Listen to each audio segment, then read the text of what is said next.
Fala pessoal, segunda aula que a gente tem por vídeo, eu vim aqui retomar alguns conceitos da semana passada e introduzir alguns assuntos que também vão ser importantes para a gente dar continuidade na nossa disciplina de quarentena. Fazendo uma retomada breve, na semana passada a gente discutiu o conceito de pós-verdade, sendo considerado um neologismo, uma palavra nova, que nasce em 2016, inclusive em 2016 foi considerada a palavra do ano pelo dicionário de Oxford, que significa uma situação, uma circunstância em que as nossas crenças, nossos valores e o que a gente acredita enquanto pessoa vale mais do que os próprios fatos em si, vale mais do que a realidade. Vocês lembram desse conceito? Outra coisa que a gente discutiu na semana passada foi fake news, que da tradução do inglês para o português ficam notícias falsas, e como essas fake news têm tomado proporções gigantescas e por isso a discussão recente tão frequente, tão constante, por conta das redes sociais. E redes sociais, que seria um conceito interessante para dizer da comunicação interpessoal entre as pessoas. Rede, na verdade, seria como pensar nas pessoas sendo pontos e nas linhas que ligam as pessoas sendo suas relações, o que nos dá um conceito parecido com uma rede mesmo, com pontos de intersecção. Nem todas as redes sociais são virtuais, mas aqui, falando de fake news e no conceito da nossa aula, a gente está falando especificamente de redes sociais virtuais.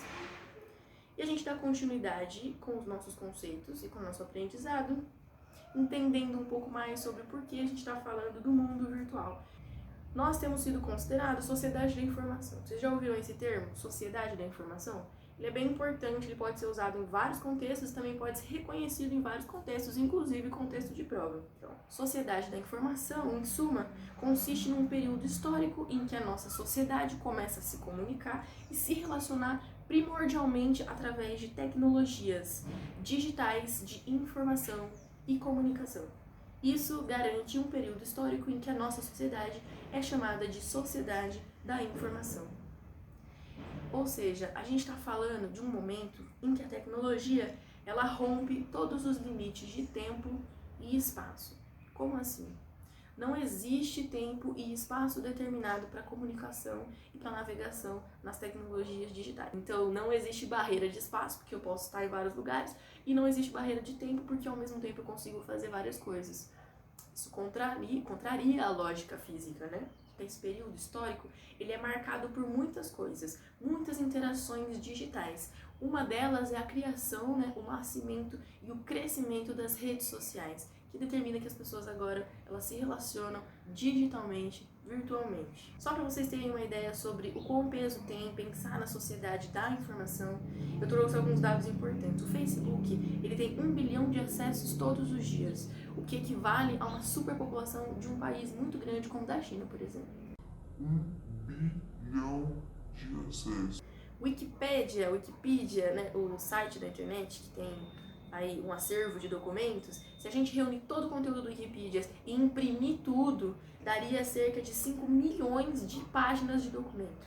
São dados bem grandes, bem gritantes, e por isso a gente fala tanto de sociedade da informação. Quando vocês ouvirem esse termo, é disso que a gente está falando, do período da história em que a sociedade se conecta virtualmente.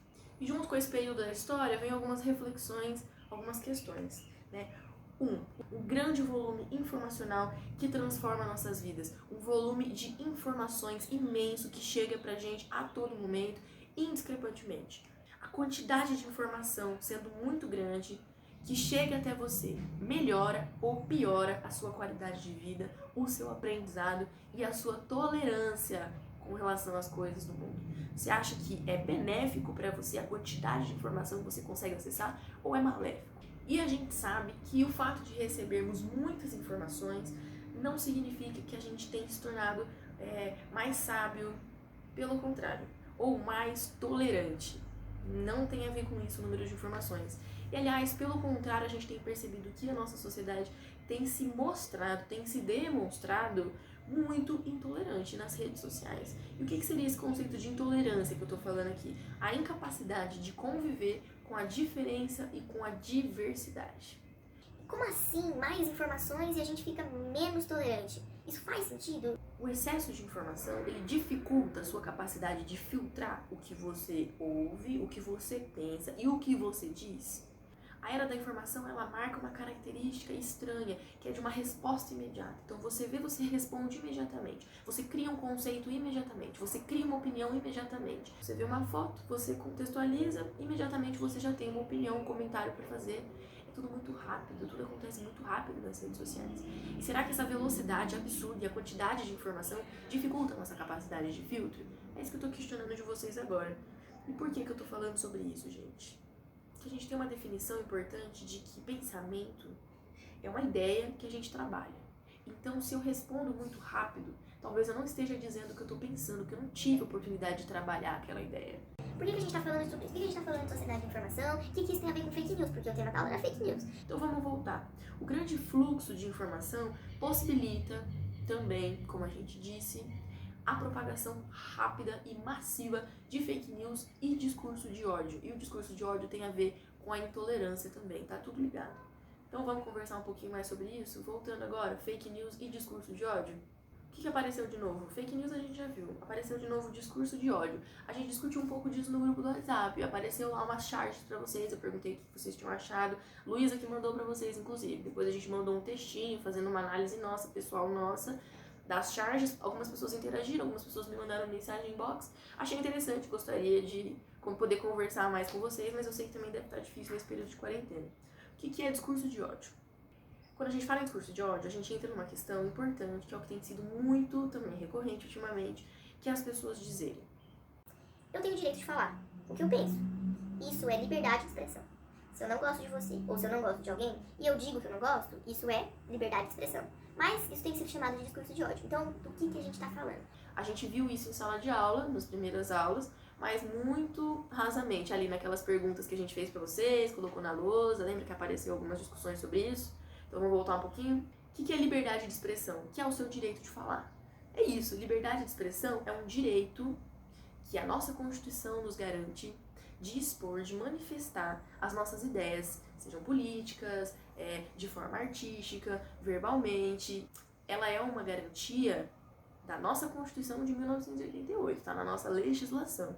E ela também compõe o conceito democracia, que seria o direito igualitário a todos, a participação de todos na política como cidadãos, na cidadania. Isso é democracia, que todos possam exercer seus direitos, que todos possam falar, que não haja censura. Isso é democracia. Importante, liberdade de expressão. Mas então se eu posso falar o que eu quero, por que em algum momento alguém vai chamar isso de discurso de ódio, se é meu direito falar? Há limites para um direito, é meu direito falar.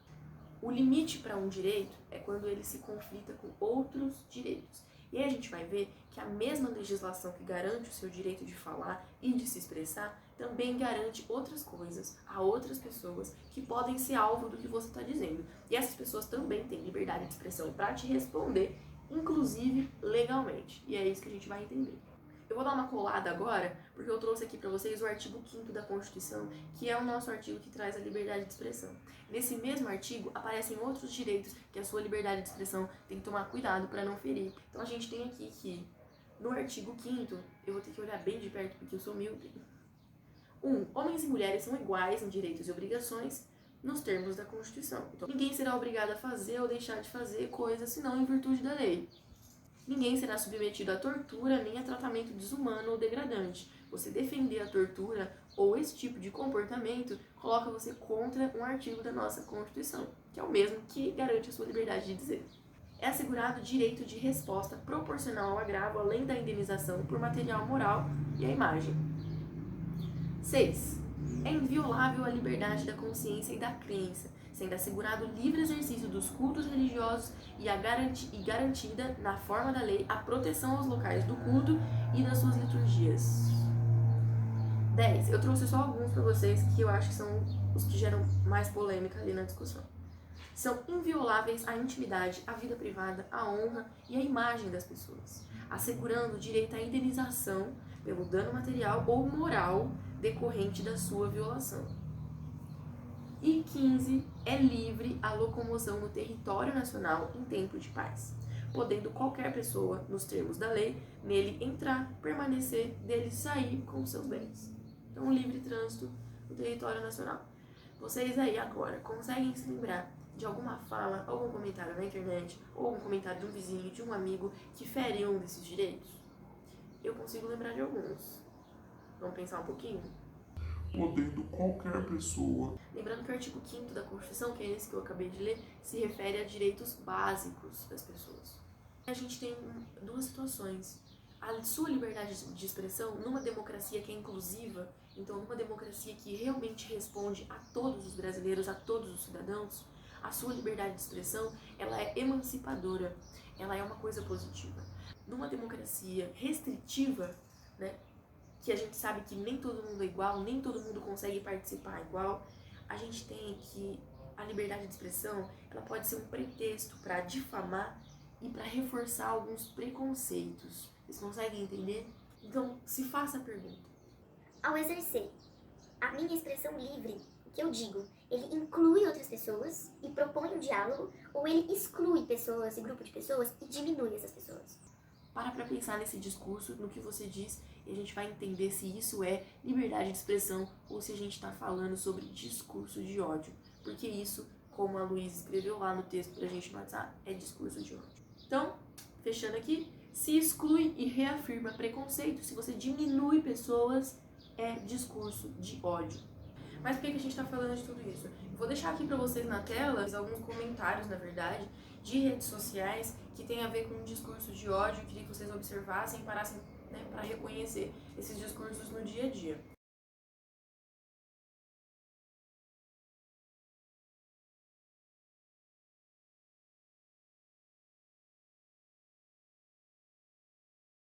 Por que a gente tá falando de discurso de ódio e a gente tava falando de fake news? Opa, pera, vamos voltar? Que discurso de ódio tem a ver com fake news? Lembra quando acontece o boom das fake news, a eleição dos Estados Unidos, elegeu-se o Donald Trump lá nas eleições norte-americanas através de fake news? Foi quando isso começou a pegar bastante na política, né? Sempre pegou, na verdade, a mentira. Né? E o que isso tem a ver? Quando que as fake news se atrelam tanto ao discurso de ódio? Então, as eleições de 2016 nos Estados Unidos, elas repercutiram não só no sentido de propagarem falsas notícias, né, e de mudarem a opinião do povo assim também, mas elas repercutiram porque elas embasavam e elas sustentavam, elas enxertavam discursos de ódios. A gente conversou disso também um pouco no outro vídeo, né? Contra principalmente imigrantes. Ela era xenofóbica, ela era racista, e os discursos de ódio de 2016 para cá nas redes sociais, assim como as fake news, atrelado às fake news, tem ganhado muita força, tem ganhado muita voz e tem se propagado de forma absurda. Então os discursos de ódio, eles ganham protagonismo nesses últimos anos junto com as fake news, e atrelado um ao outro, as fake news, elas sustentam os discursos de ódio, elas reforçam o discurso de ódio e vice-versa. A gente traz uma provocação para vocês lá com as charges do WhatsApp para pensar em discurso de ódio e fake news voltado para esse momento atual de pandemia, em que os chineses são colocados como alvos de ataque dos discursos de ódio das fake news, né? Por conta da China estar sendo acusada de ter propagado, de ter causado o coronavírus para o mundo. Algumas notícias, inclusive, falam sobre primeiros casos de coronavírus em países, mas trazem na capa fotos de pessoas chinesas, sendo que a maioria dos primeiros casos citados por essas notícias não foram pessoas chinesas. Na verdade, foram às vezes próprios conterrâneos que vieram viajando, né, de outros países, da Europa, principalmente se tratando aqui do Brasil, para o território nacional. Bom, só mais um vídeo rápido pra vocês, também pra não ocupar muito tempo. Semana que vem a gente continua conversando principalmente sobre discurso de ódio, a responsabilidade dos nossos líderes políticos com relação à garantia da verdade e a não propagação de discursos de ódio, e também sobre o racismo e a xenofobia que os chineses têm sofrido, que a China tem sofrido por conta do momento de pandemia, e o porquê que a gente fala racismo também, além de xenofobia. Tudo isso e muito mais na próxima aula. A gente continua conversando pelos grupos do WhatsApp. Até lá. Beijão!